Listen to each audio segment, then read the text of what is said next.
Bueno, iglesia, los saludo a todos con la paz del Señor. ¿Cuántos saben que el lema de este año es fructificación y multiplicación? ¿No? Y es algo que creemos y es algo que venimos sintiendo cada uno de los que estamos acá, ¿no? Que una hermana me decía, Dani, este es el año del cumplimiento, ¿no? Cada una de las palabras que se depositaron durante todo este año que pasó, hoy estamos en un año de cumplimiento. Así que prepárense para la cosecha de promesas, de profecías, de hermanos nuevos que se van a empezar a sumar en la iglesia, ¿no? Justo hablaba con Gladys el jueves después de que ella predicó.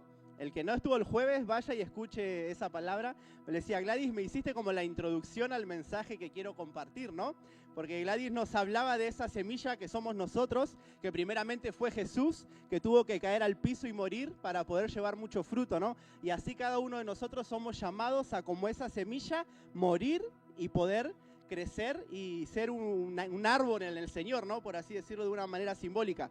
Y yo comparo la vida del creyente, ¿no? Desde que se convierte hasta que tiene un llamado a un ministerio o a un propósito, lo comparo con, no sé si saben que los diamantes primero empiezan siendo un carbón impuro y por un proceso de presión y de calor termina siendo del carbón es carbono impuro a carbono limpio, puro y cristalizado, ¿no? Por ese proceso un carbón de fuerza, de calor, termina siendo una piedra preciosa, ¿no? Y la vida de los creyentes también empezamos siendo como ese brote que decía Gladys y pasamos por un proceso de pruebas, de tribulaciones, de aflicciones, de cosas, terminamos siendo piedras preciosas en la mano de Dios. Por eso le puse al mensaje de brote a piedra preciosa.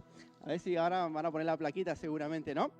Y esa imagen está buenísima. Empezamos siendo un brotecito, pero terminamos siendo una piedra preciosa en las manos de un Dios grande, ¿no? Y quería esta palabra, si hay alguien que sabía, ¿no? Estos procesos por los que pasa un hijo de Dios, es el apóstol Pablo. Ustedes lean todo 1 Corintios 3, yo voy a empezar leyendo desde el 5, pero Pablo empieza como narrando, ¿no? Sabe diferenciar entre un cristiano y otro, porque todos empezamos como una plantita y tenemos que terminar siendo una piedra preciosa, ¿no? Pero para eso hay distintas etapas que tenemos que empezar a transitar de la mano del Señor, ¿no? El apóstol Pablo decía, en 1 Corintios 3:5, decía, ¿qué es Pablo y qué es Apolos? Servidores por medio de los cuales han creído, y eso según lo que a cada uno concedió el Señor.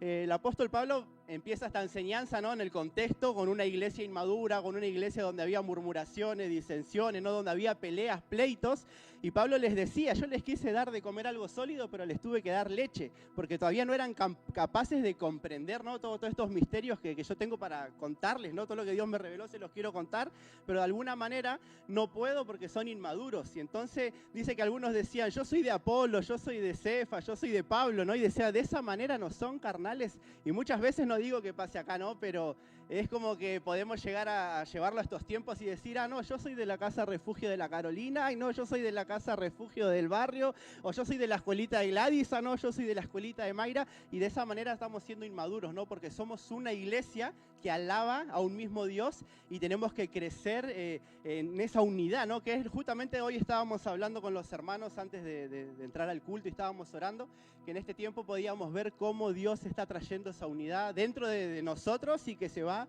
empezar a contagiar a todos los que se empiecen a sumar, ¿no? Y entonces el apóstol Pablo dice eso, ¿no? De quién es Pablo y quién es Apolo si son simplemente servidores de Dios. Y dice, y esto según la gracia, esto según lo que a cada uno le concedió el Señor. A cada uno de nosotros Dios nos concedió una gracia, un talento para poder ponerlo dentro del cuerpo y poder ser efectivos, ¿no? Y poder cumplir el propósito por el cual Dios nos llamó. Sigue diciendo, yo planté, y acá empieza el apóstol Pablo como a hablar de esa parte nuestra que empieza siendo como un brote o que empieza siendo como una plantita, ¿no? Dice, yo planté, Apolo regó, pero el crecimiento lo ha dado Dios. Así que ni el que planta es algo ni el que riega, sino Dios que da el crecimiento. Y el que planta y el que riega son una misma cosa, aunque cada uno recibirá su recompensa conforme a su labor, ¿no? Acá podemos ver cómo Pablo entra en ejerciendo ese rol de agricultor, por así decirlo, ¿no? Y se mete en estas dinámicas de regar, de sembrar, ¿no? Es lo que cada uno de nosotros tenemos que ir haciendo en este tiempo. Reconocer con qué tipo de hermano estamos tratando y desde ahí empezar a trabajar, ¿no? Al que hay que regarlo un poco más, hay que regarlo, hay que sembrarle y siempre entendiendo que ese crecimiento lo va a dar Dios, ¿no? En Isaías 55:10, que no se lo pasé, habla, ¿no?, de que el Señor le da semilla al que siembra y que su palabra no va a volver nunca atrás vacía, sino que va a ser prosperada para lo que Él la envió, ¿no? Dios nos va a dar semillas a todos aquellos que decidimos ser sembradores, ¿no? Cuando uno decide nutrirse de su palabra, pasar tiempo en intimidad con su palabra, Dios nos va a dar siempre semillas que van a traer en las personas sanidad, qué sé yo, evangelismo, palabras proféticas, palabras de ciencia. Dios siempre le va a dar semilla a aquel que esté dispuesto a decir, Señor, yo quiero sembrar eso que vos me diste. Primero empieza como un trabajo de uno, pero después Dios como que multiplica esas semillas para que nosotros vayamos llenando su reino de su palabra, ¿no? Eso estaba diciendo hace un ratito, y dice que esto de que Pablo sembró y Apolo regó, lo podemos ver en el libro de Hechos. Si vos empezás a leer la historia de que Pablo principia su ministerio, es como que Pablo iba, se ponía en un lugar público, ¿no?, en los aerópagos, en la plaza, en los templos, en todos los lugares donde se juntaba gente en la ciudad, y Pablo soltaba esa palabra, él sembraba esa palabra, pero después dice que cada lugar donde él iba pasaba ya sea 1, 2, 3 o más años con los hermanos, como regando esa palabra que él había sembrado en un momento, ¿no? Y en Hechos 18, 24 al 28, cuenta esta historia de Apolos, que dice que Apolos era poderoso en las Escrituras, dice que hablaba y enseñaba diligentemente lo concerniente al Señor y que era de espíritu fervoroso, pero que solamente sabía lo concerniente al bautismo de Juan. Era lo único que él sabía. Y con esa revelación que él tenía, andaba compartiendo y predicando con denuedo por todos lados. Y dice que en un momento lo ven Priscila y Aquila y dice que lo escuchan y lo toman. Y dice que vienen, lo toman y les ponen más, dice, es más exactamente el camino de Dios. Es como que vieron ellos una semilla que se sembró, pero como que le faltaba regar. Le faltaba regar y entonces lo traen y le empiezan como a inculcar y a enseñar más correctamente lo que tiene que ver con el camino de Dios. Y dice que los hermanos lo animaban a que él pase a la siguiente ciudad para que él pueda ir y derramar todo eso que había recibido, ¿no? Y este es el espíritu que tiene que tener la iglesia, porque en este tiempo, recordemos que la palabra lema de este año es fructificación y multiplicación, y van a venir muchos creyentes nuevos que tenemos que entender que son nuevos y tratarlos como a nuevos, pero va a venir gente de otras iglesias o cristianos apartados quizás de muchos años que ya vienen con una base.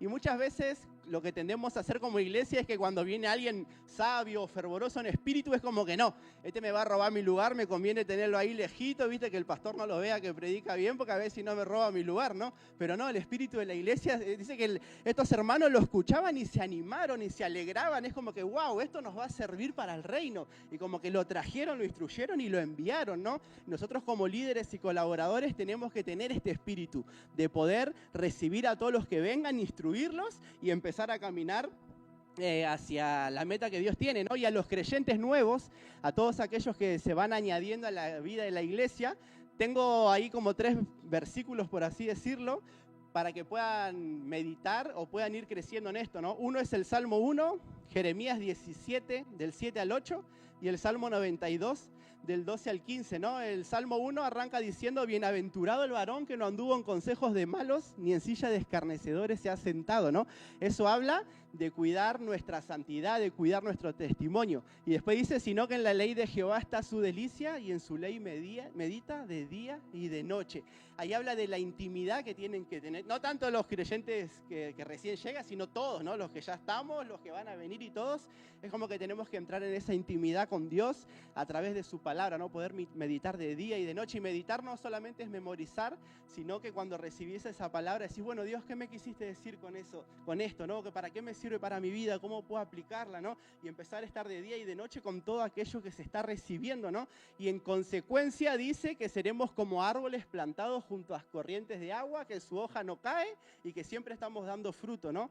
Es como que empezamos como ese pequeño brote, pero dice que si nosotros hacemos estas cosas de cuidar nuestro testimonio, de cuidar a con quién compartimos, de cuidar lo que escuchamos y tenemos esa actitud de estar en intimidad con su palabra, automáticamente lo que recibimos es ese crecimiento, ¿no? Y una vez que uno te ve crecido, que sos como ese árbol que da sombra, que da reparo, que da alimento, es como que uno se da cuenta, este ya está listo y está preparado para poder entrar y ser parte de los que están colaborando en la casa, ¿no? Y un colaborador no se hace en un tiempo. Justo estábamos hablando con Josué ayer, con otro amigo, que los tiempos de Dios no son cronológicos, no es que, no, necesitas un año para empezar a servir, necesitas 2 o 3 años, sino que es un tiempo que depende de Dios, porque Dios es el crecimiento. Hay gente que aprende en un año lo que otros tardan 5, y hay gente que tarda, no sé, 3 o 4 meses lo que otros tardan un año. O sea, cuando vos te activás en estas dinámicas de cuidar tu santidad, de cuidar tu testimonio, de pasar tiempo en intimidad con Dios, entonces el crecimiento es más acelerado. No es un tiempo cronológico, no, sino que es un tiempo donde Dios empieza a activar. Ve tu actitud, ve tu entrega y empieza a activar palabras, ¿no? Empieza a desatar en vos los dones y los talentos. En Jeremías 17, del 7 al 8, dice algo parecido. Dice, bienaventurado el varón que puso su confianza en Dios y que confía en Dios, ¿no? Este será como árbol plantado junto a esas corrientes de agua, que dice que no verá cuando viene el calor, sino que su hoja estará verde y en el año de sequía no se fatigará ni dejará de dar fruto, ¿no? Si permanecemos conectados a esa fuente que es Dios, vamos a estar todo el tiempo dando frutos, ¿no? Todo lo que hagamos va a prosperar, ¿no? Y no hablo solamente de algo económico, sino de nuestra relación con nosotros mismos, con Dios, con nuestro alrededor, ¿no? Y en el Salmo 92, del 12 al 15, dice que el justo florecerá como florece la palmera. Dice, crecerá como cedro en el Líbano, plantados en la casa de Jehová, en los atrios de nuestro Dios florecerán.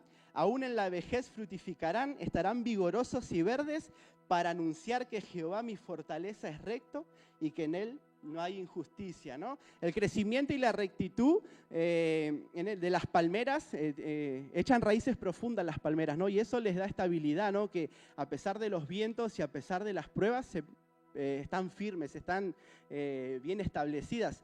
Yo esta semana me puse a hacer unos pozos en mi casa porque estoy haciendo unas columnas y yo tengo una palmera que debe tener como 15 metros más o menos. Debo tener, no sé, 20, 30 metros de patio y donde voy hago un pozo, ahí están las raíces de la palmera esa endemoniada. Tengo como 15 centímetros de piso donde estaba rompiendo y entre el piso se metían las raíces de la palmera. Y yo decía, wow, ¿no? Esa necesidad de buscar esa agua lo lleva hasta romper el cemento para buscar esa. Así tenemos que ser nosotros, ¿no? Para buscar esa fuente de agua viva.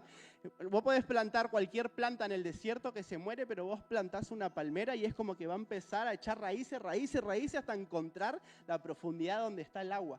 Y eso nosotros tenemos que ser esos hijos que busquen, ¿no? De esas aguas vivas a todo costo, a todo precio, ¿no? Sigue diciendo el apóstol Pablo en 1 Corintios 3:9, dice, nosotros somos colaboradores de Dios y ustedes son labranza de Dios, edificio de Dios. Acá como que Pablo hace una división entre colaboradores y el resto de los creyentes, ¿no? Dice, nosotros somos colaboradores de Dios y ustedes son labranza de Dios y edificio de Dios. Fíjense cómo él viene haciendo esa separación también entre quizás los cristianos que son un poco más movibles, como de los cristianos que están un poco más establecidos, ¿no?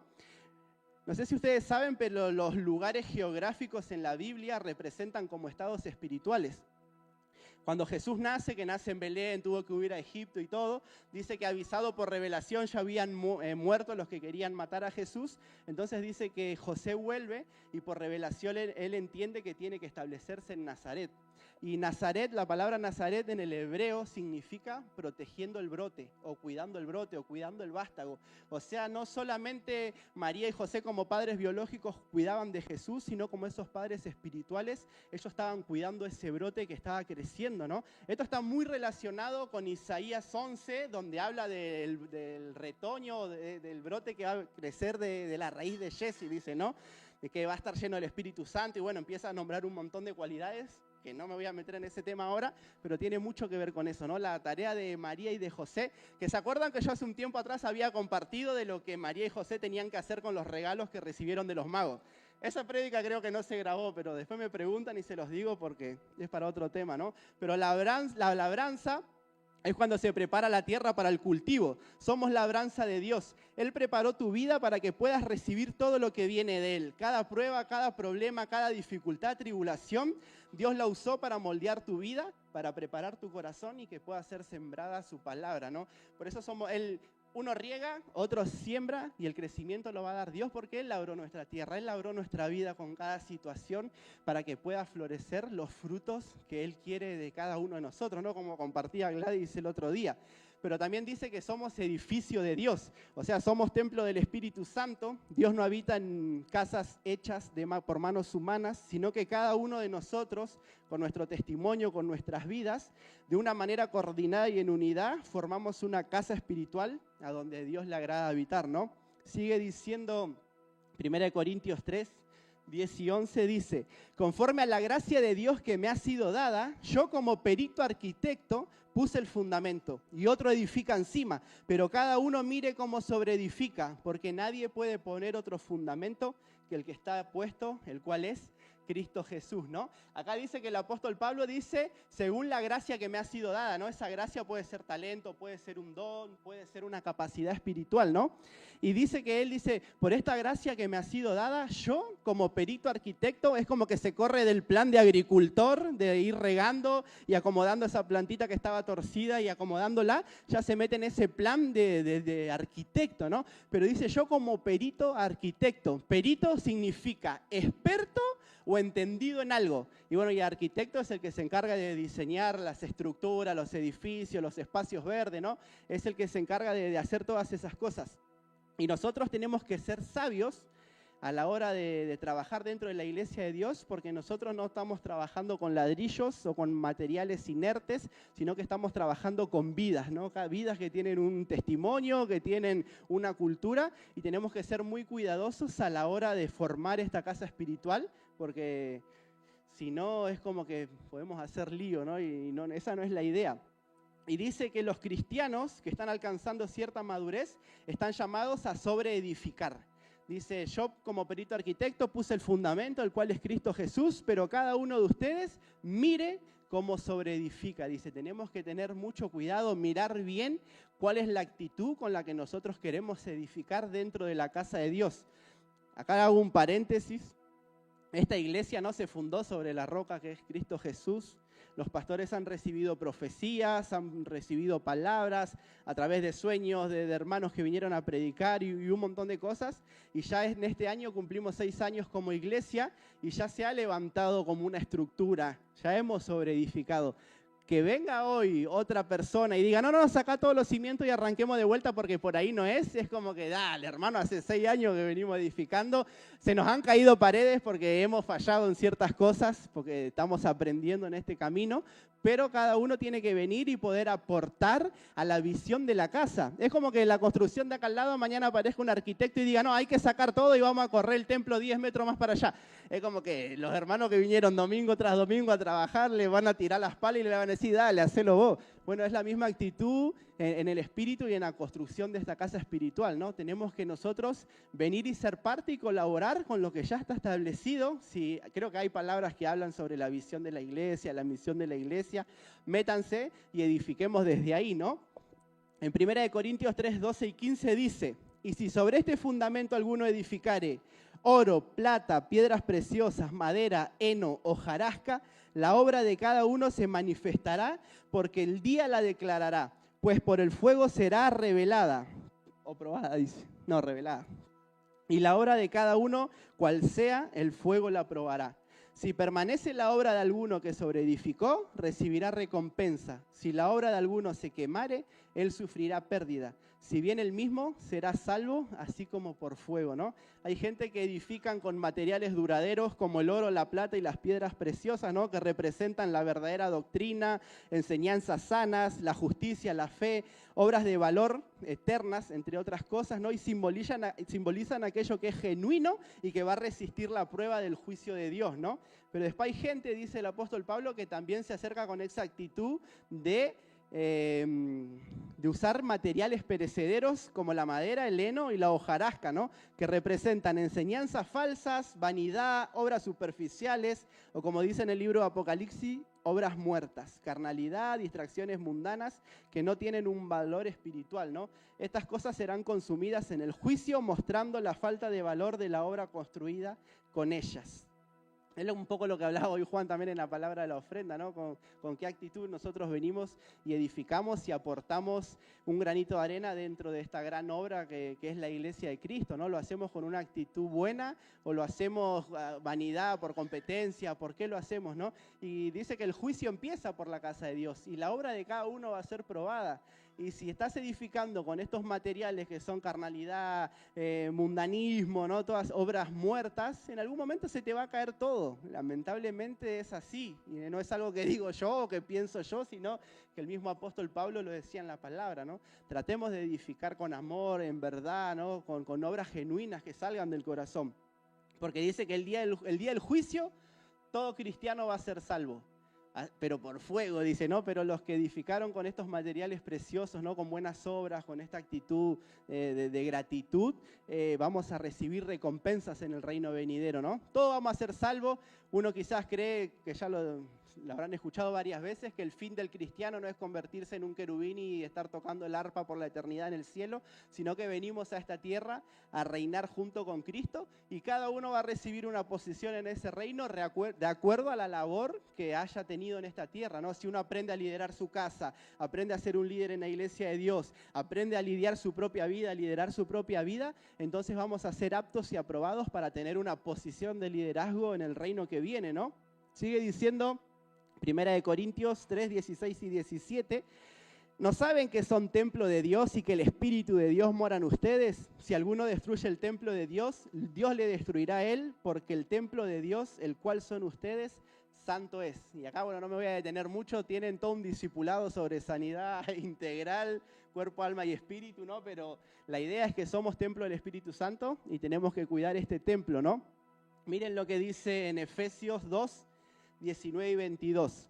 Dice, así que ya no son extranjeros ni advenidizos, sino conciudadanos de los santos y miembros de la familia de Dios. Dice, edificados sobre el fundamento de los apóstoles y profetas, siendo la principal piedra Jesucristo mismo, en quien todo el edificio bien coordinado va creciendo para ser un templo santo en el Señor, en quien ustedes también son juntamente edificados para morada de Dios en el Espíritu, ¿no? Necesitamos de la buena labor de los peritos arquitectos para poder coordinar, ¿no? Este edificio santo que somos cada uno de nosotros para ser esa morada de Dios, ¿no? Para ser ese lugar a donde Dios le agrada habitar. Hemos también recibido un discipulado sobre casa de oración, que el que no lo escuchó, vaya al WhatsApp y búsquelo, que ahí van a tener mucha información sobre ser esta casa espiritual, ¿no? Sobre ser este edificio donde la presencia de Dios le agrada habitar. Dice 1 Pedro 2, del 4 al 5, acercándose a él piedra viva, desechada ciertamente por los hombres, mas para Dios escogida y preciosa, ustedes también como piedras vivas sean edificados como casa espiritual y sacerdocio santo para ofrecer sacrificios espirituales aceptables a Dios por medio de Jesucristo, ¿no? No es un edificio físico, sino que nosotros formamos parte de esta casa espiritual y cada uno, ¿no? Realizamos esas dinámicas de templo, por así decirlo, ¿no? Donde se ministra su presencia, adoración, palabra y todas esas cosas, ¿no?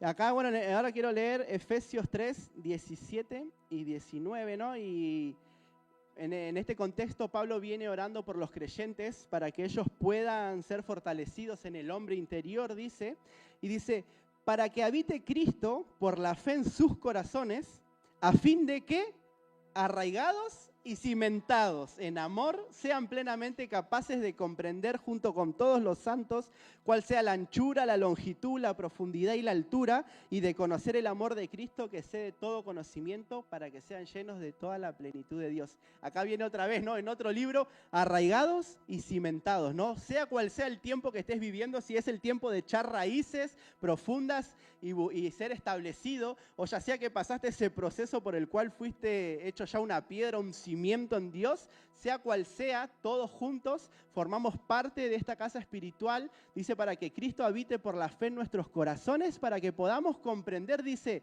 la altura, la profundidad, la anchura. Esos son todos medidas, son medidas que nosotros tenemos, porque dice en el libro de Romanos que cada uno recibió una medida del don de Cristo. Entonces yo puedo ser totalmente lleno del Espíritu Santo, puedo hablar en lengua, puedo hacer sanidades, puedo hacer un montón de cosas lleno del Espíritu Santo, pero únicamente voy a poder experimentar la plenitud de Cristo cuando todos juntos podamos estar unidos y coordinados, y ahí va a habitar Cristo en plenitud. Podemos tener destello de dones, podemos sentir su presencia, podemos estar en nuestra habitación y gozar de esa intimidad y estar en presencia de Dios, pero la plenitud de Cristo la vamos a encontrar cuando todos los santos, ¿no? Hay un montón de versículos también que hablan de eso, como cuando habla de que cada uno recibió un don para que podamos llegar a la plenitud de la estatura del varón perfecto que es Cristo, que también está en el libro de Efesios, así que léanlos. Pero cada uno somos llamados como casa espiritual a formar este lugar a donde a Dios le agrada habitar, ¿no?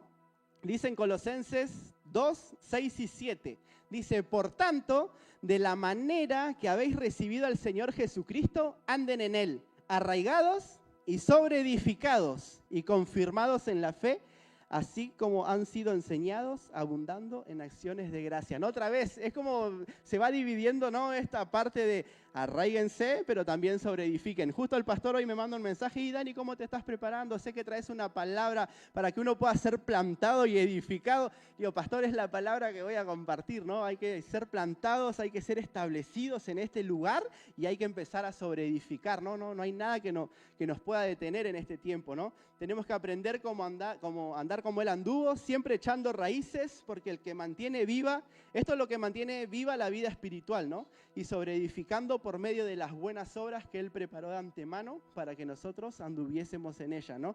Es como que también todo el tiempo tenemos que estar echando raíces, porque eso mantiene viva la vida espiritual, estar totalmente buscando esa profundidad, buscando esas aguas de vida, pero no dejando de crecer para arriba también, ¿no? Así como crecemos en profundidad, también tenemos que crecer en altura. Esto es para otra prédica, pero de alguna manera nosotros transitamos por las etapas del templo de Dios, ¿no? Si vos te pones a pensar en la antigüedad, en el tabernáculo de Moisés, era un templo que estaba hecho con maderas, con cuerdas, con hilos, que era movible, que se armaba y se desarmaba y era llevado de un lugar a otro, hasta que llegás al templo de Salomón, que es un templo establecido, que es un templo ya hecho con materiales de cemento, con ladrillos, ¿no? Cómo nosotros vamos transitando por esas etapas de templo también, ¿no? Pero eso es para otra prédica, se las tiro ahí como para que al que le gusta profundizar un poco en la palabra, profundice, ¿no? También el deseo de Dios habitar entre nosotros empezó en un jardín, en un Edén, que era un lugar, un huerto vegetal, y que el árbol de la vida estaba ahí en medio, y va a terminar en una ciudad santa que parece piedras preciosas, que las calles son de oro, y que en medio también va a estar ese árbol de la vida que es Jesucristo, ¿no? ¿Cómo va esa transición de algo movible o de algo vegetal a algo más duro, algo más sólido? Esa es la madurez que tiene que tener el cristiano, ¿no? De empezar echando raíces como esa plantita que el viento la mueve de un lado para el otro, a poder ser establecidos de una manera más firme, ¿no? Dice, si quieren ir subiendo los músicos, que ya la vamos a ir terminando ahí. Media hora me dio el pastor, así que le metí palo. Para poder transicionar y ser transformados de un estado vegetal a una roca, necesitamos echar raíces profundas, por lo que esto va a producir, porque lo que va a producir este cambio de ser transformados, ¿no?, de un estado al otro, es atravesar por situaciones de pruebas, de tribulaciones, de persecuciones, y atravesando estas situaciones y saliendo victoriosos, vamos a necesitar, para que esto pase, una correcta revelación de Jesucristo, ¿no? Vamos a tener que tener un apocalipsis en nuestras vidas, ¿no? El poder ver a Jesús sin velo, el poder que se nos corra eso que no nos deja ver a Jesús y poder avanzar en esa revelación, ¿no?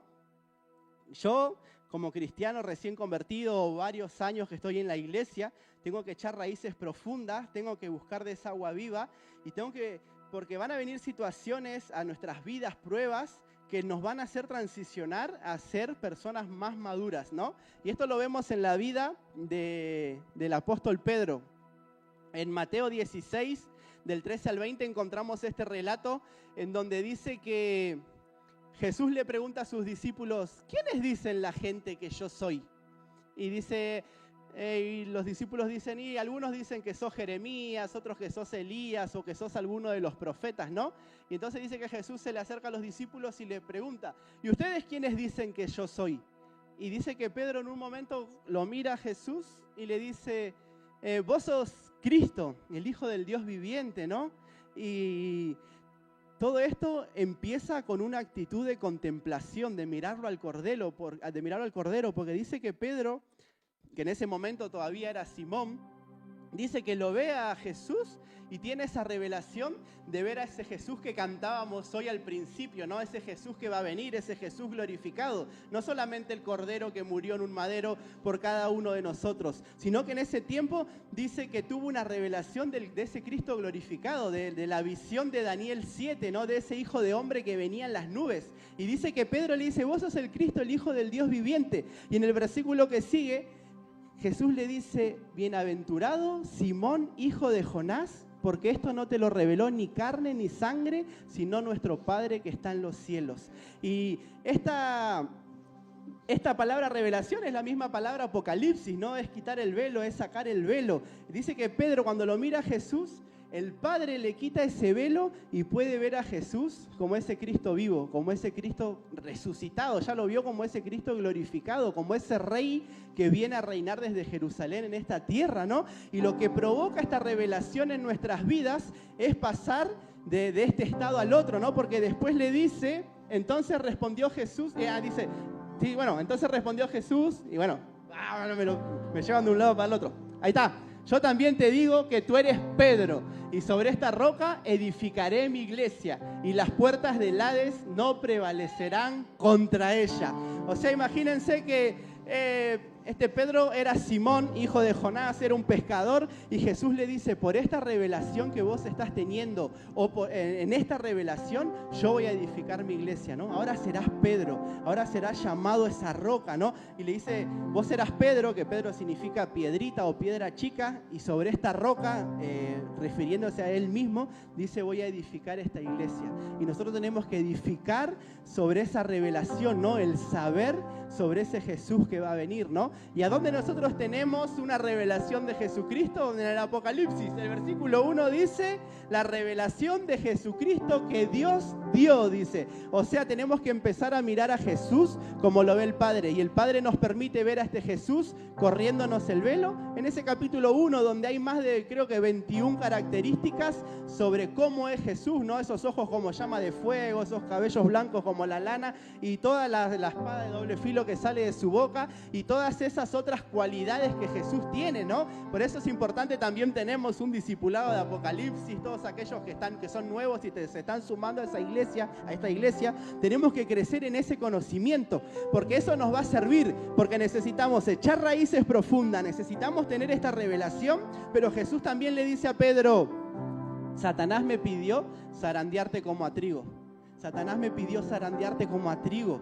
Pero le dice, yo estoy rogándole al Padre que tu fe no falte. Cada uno de nosotros vamos a ser zarandeados como trigos. ¿Y saben cuál es la fortaleza o lo que a mí me hace fuerte en el tiempo de la prueba? No en cuántos versículos sé de la Biblia o en cuántos tiempos de intimidad pude tener, sino de que Jesús está intercediendo por mi vida, de que Jesús le está rogando al Padre por mi vida para que yo salga victorioso de esta prueba. Yo creo que esto, no sé, te tiene que transformar, el saber que vos estás transitando por una enfermedad, el saber que estás transitando por un problema económico, que estás transitando quizás por la pérdida de un ser querido o lo que fuera, ¿no? Pero en medio de esa prueba, Jesús le está rogando al Padre que tu fe no falte, ¿no? Y ahí es donde recibimos esa transformación, en donde vamos a pasar a ser esas personas maduras. Necesitamos echar raíces, necesitamos tener la revelación correcta de quién es Jesús, pero también necesitamos las pruebas. También necesitamos esos tiempos de tribulación en donde vamos a salir victoriosos y vamos a reinar junto con Cristo, ¿no? Porque vamos a ser, dice también que la tierra va a pasar por un tiempo de prueba, un tiempo de juicio, que la tierra va a ser probada con fuego, y dice que en ese tiempo los mártires en Cristo van a ser, dice, columnas y baluarte en el templo de Dios. O sea, imagínense qué importantes son nuestras vidas, qué importante es tener la revelación correcta de Jesús, estar todo el tiempo echando raíces y poder pasar por estas pruebas y salir victoriosos. Así que los animo, hermano, a que puedan contemplar al Cordero, a que puedan contemplar a este Cristo vivo y que viene. Y me gustaría, no sé si pueden cantar esa canción que dice estoy fundado en la roca, ¿sí? Y cada uno, ¿no?, de los que hoy que quizás está pasando una prueba y no está entendiendo, que se pueda poner de pie y pueda pedirle al Padre: Padre, traeme una revelación fresca de Jesús, traeme una revelación de ese Cristo que murió en la cruz, traeme una revelación de ese Cristo que pagó por mis pecados, pero tráeme la revelación de ese sacerdote que está intercediendo por mi vida, para que en medio de estas pruebas yo no me sienta solo, sino que pueda tener esa confianza y esa certeza de que el Dios vivo y verdadero está intercediendo por mi vida, de que el Dios vivo y verdadero está intercediendo delante del Padre a mi favor. Y orá ahí y pedile: Señor, revelame a ese Cristo que ha de venir, a ese Cristo que viene a reinar a las naciones. Revelame esos ojos como llama de fuego, revelame esos cabellos como blanca lana, esos pies que son más brillantes que como el metal, como el bronce que está dentro de un horno, ¿no? Y que podamos alabar y cantar esta canción que dice, ¿no?, que estamos fundados en la roca, ¿no?, que estamos establecidos en la roca, como una declaración de fe para este 2026, como una declaración de decir: voy a ser inamovible porque mi casa está construida sobre la roca. Hoy decido echar raíces fuertes, hoy decido establecerme en Dios, hoy decido dar mi vida a causa de Cristo. Por eso, hermano, empecemos a alabar, empecemos a cantar, empecemos a adorar.